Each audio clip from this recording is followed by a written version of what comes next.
पिंपरी चिंचवडमधून वाहणारी पवनामाई पात्र सोडून वाहतीये। या निमित्तानं या पवनामाईचं पाणी हे चिंचवडचं ग्रामदैवत मोरया गणपतीच्या भेटीला आलेलं आहे। पवना धरण क्षेत्र, मावळ तालुका आणि पिंपरी चिंचवड शहरावर वरुणराजानं कृपादृष्टी दाखवली आहे आणि त्यामुळे पवनामाई आणि मोरया गणपतीच्या भेटीचा योग पुन्हा एकदा जुळून आलाय।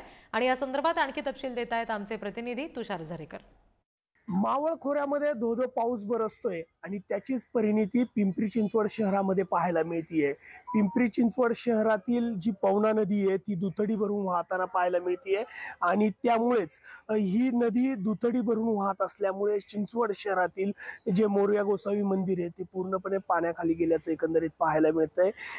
धो-धो पाऊस बरसतोय, 15,000 पेक्षा अधिक क्युसेक्सने या पवना नदीमध्ये पाणी सोडलं गेलंय आणि त्यामुळेच पिंपरी चिंचवड शहरातील अनेक जी नदी पात्रालगतची जी घरं आहेत किंवा मंदिरं आहेत ती पाण्याखाली गेल्याचं एकंदरीत पाहायला मिळतंय।